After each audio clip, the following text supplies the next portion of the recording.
Un Real Madrid leader reçoit Villarreal qui a du mal à lancer sa saison. C'est demain soir à 21h sur Beansport. C'est parti pour l'avant-match. Hola les Madridistas, j'espère que vous allez bien, c'est Nono et on se retrouve dans une nouvelle vidéo. Les amis, je suis très heureux de vous retrouver pour déjà un nouveau Before avec une nouvelle journée de Liga. C'est la 7e journée déjà. Real Madrid, Villarreal, après cette victoire magnifique face à Mallorca. Les hommes de Carlo Ancelotti reçoivent les hommes d'Unai Emery. Une équipe de Villarreal qui est 12e de Liga, qui a eu énormément de mal à lancer sa saison, comme je vous ai dit dans l'intro, avec tout simplement 4 matchs nuls et enfin une victoire. Les Madridistas, comme d'habitude, vidéo sponsorisée par OneFootball, qui est l'appli numéro 1 sur le foot, où justement j'y retrouve moi toutes les informations dont j'ai besoin pour vous parler, pour échanger avec vous les actualités sur la Liga, mais aussi tous les autres championnats. C'est une application totalement gratuite, ça y a pas de souci. L'application est disponible sur l'App Store et sur Android et le lien pour la télécharger est dans la description, donc va jeter un œil sur l'appli OneFootball, il y a tous les articles sur ton club préféré. Et les Madridistas du coup, Before Express avant de recevoir cette équipe de Villarreal. Pas de surprise normalement demain dans le 11, mais ça on en parlera juste après. Une équipe du Real Madrid, les Madridistas, qui tout simplement cette semaine a continué de travailler pour recevoir cette équipe de Villarreal avec comme d'habitude malheureusement Carvajal, Mendy, Marcelo, Bale et Ceballos qui sont absents. La bonne nouvelle, on l'a vu déjà dès le début de cette semaine, c'est le retour de Kroos qui s'est encore entraîné avec le groupe. Donc ça fait vraiment plaisir. Des petites douleurs persistent, mais le joueur est bien là avec le groupe. C'est comme ça la pubalgie malheureusement. Donc ça continue pour Kroos au milieu de terrain. Les Madridistas, il y a quelques minutes, conférence de presse de Carlo Ancelotti qui a été interrogé sur un Karim Benzema qui vole sur cette Liga comme je l'ai mis dans le titre de la dernière vidéo avec encore ce doublé. Karim Benzema, on se pose tous la question, est-ce qu'il pourra un jour gagner ce ballon d'or? Et on a Carlo Ancelotti qui répond, je pense que Karim Benzema, s'il ne le gagne pas cette année, il pourra le gagner une autre année. Ce ne sera pas sa dernière saison de football. Karim Benzema, c'est comme du vin. Plus il vieillit, mieux il est sur le terrain. Donc voilà les amis, donnez-moi votre avis comme d'habitude sur Karim Benzema, ballon d'or ou pas cette année. Ça a été un petit peu léger avec l'équipe de France malheureusement malgré son retour. Avec le Real Madrid, rien à dire sur sa saison dernière, rien à dire sur ce début de saison 2021-2022. Pour vous, ballon d'or, pas ballon d'or? Voilà, dites-moi tout dans les commentaires comme d'habitude. Et puis il a été interrogé sur l'état de forme d'Asensio qui a claqué ce triplé face à Mallorca. Il a dit que clairement il faisait partie de l'effectif à part entière, qu'il allait compter sur lui donner ce rôle au milieu de terrain. Il a été notamment aussi interrogé sur Eden Hazard avec cette question, est-ce qu'Eden Hazard, on le reverra vraiment à 100%, le Eden Hazard de Chelsea? La même question,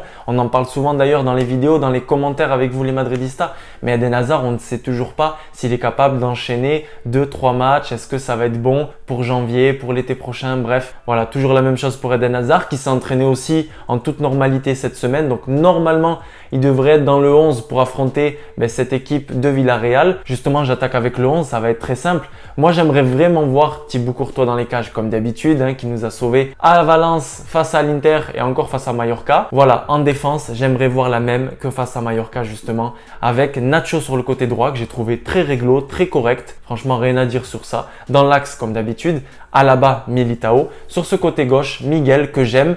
Et honnêtement, je vois pas d'autre alternative. J'ai pas aimé Nacho sur le côté gauche. J'ai pas envie non plus de mettre Lucas. Moi, je vois la même défense que j'ai bien aimé face à Mallorca. Juste faire attention pour Miguel Gutiérrez comme d'habitude de toujours bien défendre, de faire attention de ne pas laisser trop d'espace. Et puis au milieu de terrain, là enfin on va retrouver sûrement Casemiro avec Modric qui était laissé au repos face à Mallorca tout simplement parce qu'on les avait vus fatigués face à Valence, notamment Casemiro qui était ultra fatigué si je peux me permettre. Casemiro de retour, Modric qui s'est entraîné aussi, zéro blessure, tout est bon pour ce milieu de terrain, accompagné sûrement de Valverde. Peut-être qu'en deuxième mi-temps on verra Camavinga ou Blanco. Et puis au niveau de cette attaque, je pense qu'on verra Eden Hazard comme je vous ai dit tout à l'heure qui est un peu plus frais. Je pense qu'on verra également Vinicius Junior sur ce côté gauche qui a gagné sa place pour le moment. Et puis Karim Benzema, notre tonton Karim qui continue de s'éclater dans cette Liga. Chaque match de nous régaler, c'est un peu ça, c'est le Real Madrid comme j'aime le dire. Voilà pour ce 11, quelque chose de très classique. Un mélange de la compo de Valence et de la compo de Mallorca. Donc voilà les Madridistas,